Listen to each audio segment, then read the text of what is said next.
안녕하세요. 제가 이번 주에 읽고 있는 책 소개해 드리려고 그래요. 저는 이번 주에는 좀 두꺼운 책을 읽고 있어요.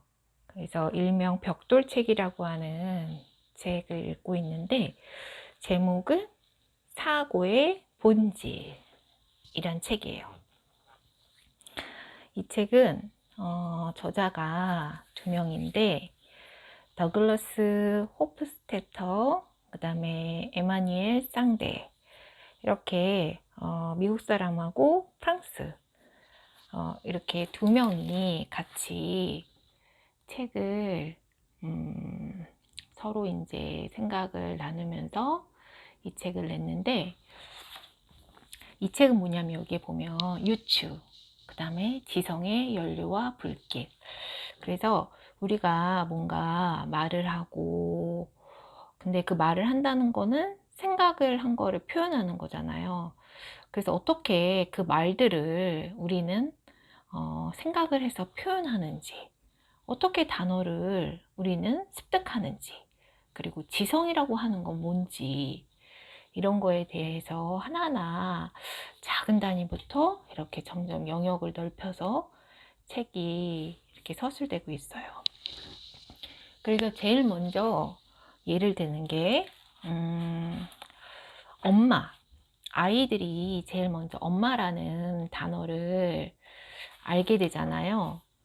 그런데 그 엄마라는 단어를 누군가 알려주지 않아도 어떻게 엄마라는 단어를 인지하게 되는지, 누군가를 보고 아, 저 사람은 엄마다라는 거를 어떻게 우리는 서서히 알게 되는지, 이런 과정들을 이렇게 어린아이가 언어를 습득하는 과정, 그런 거를 이제 유추의 능력이 생기는 그런 과정들을 이렇게 기술을 했는데, 읽으면서 되게 재밌어가지고. 그리고 제가 이 책에서 또 얻은 좋은 거는, 제가 이번 달을 원래 영어 책을 매일매일 읽고 그걸 영상을 올릴까 했어요. 그런데 이제 이게 이 사고의 본질이다 보니까 영어로 뭔가 대화를 나눌 때, 이 미국에서 영어를 쓰는 사람들은 자연스럽게 쓰는 말들, 그런 말들이 어떤 말들이 있고, 그런 말들을 어떻게 해서 그 사람들은 그렇게 자연스럽게 쓰게 되는지를 하나씩 나오고 있는데, 여기에 보면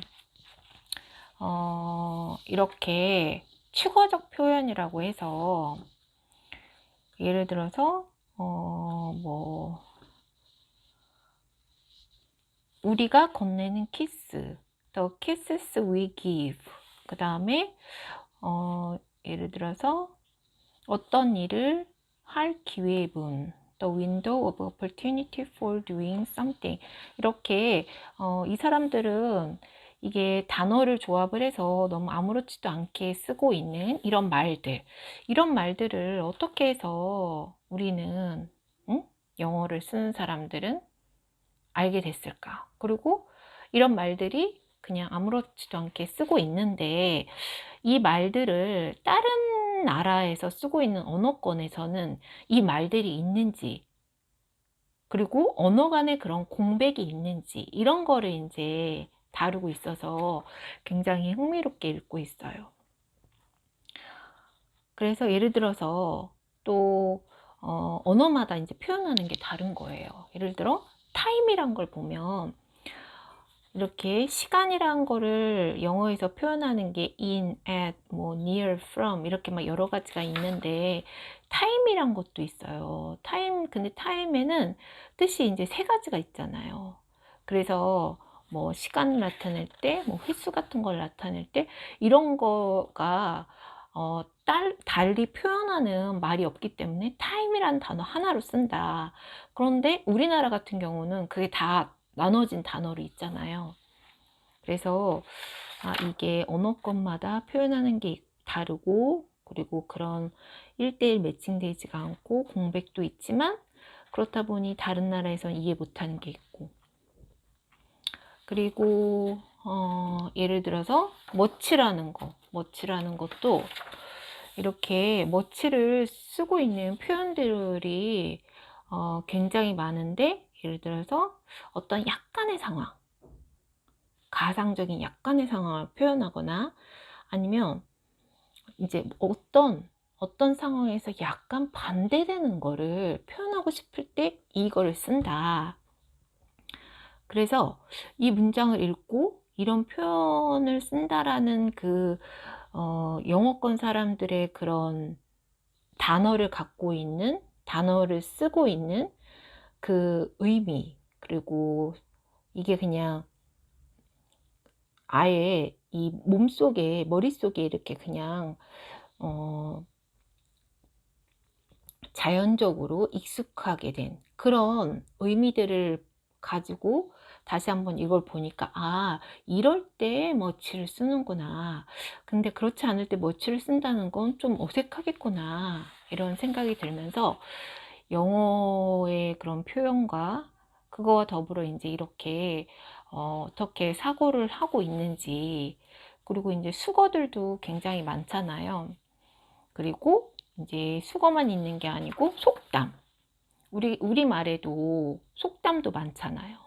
그래서 어느 때에는 그냥 어떤 말을 길게 표현하는 것보다는 속담 한마디로 표현을 하는 게 그 의미를 아주 명확하고 의미 전달하는 거를 아주 확실하게 할 수 있다는 거예요. 그런데 이게 이제 사고의 본질이잖아요. 여기서 또 어떻게 그냥 거기서 끝나는 게 아니고, 속담이지만 속담에도 적용할 수 있는 게 사람마다 달리 해석을 할 수 있다는 거죠. 그리고 속담도 이렇게 반대의 뜻이 있는 거예요.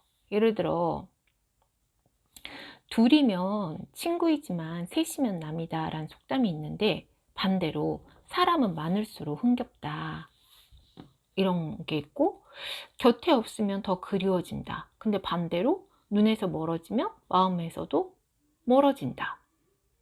이렇게 완전 반대가 되는 속담이 있는 거죠. 그러면 우리가 어떤 속담을 쓸 때 그게 내 의중을 가지고 속담을 쓰는데, 그때 이제 이렇게 내가 어떤 생각을 하냐에 따라 이걸 선택할 수도 있고 이걸 선택할 수도 있겠죠.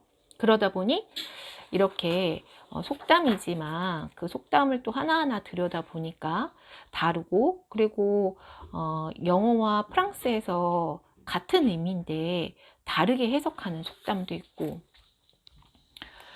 그래서 이렇게 계속 책을 읽고 있어요. 읽고 있고, 그 다음에 이제 거의 뒤쪽에는 이렇게 우리가 사고를 하다 보면 과학이나 수학 쪽에서는 어떻게 그런 새로운 걸 발견하고 증명하고 이런 거를 할 수 있었는지, 그런 게 이제 뒤쪽에 풀어서 얘기가 된다. 그래서 이제 앞에서부터 이렇게 쭉쭉쭉 읽으면서 뒤에까지 쭉 읽어 보려고 그래요.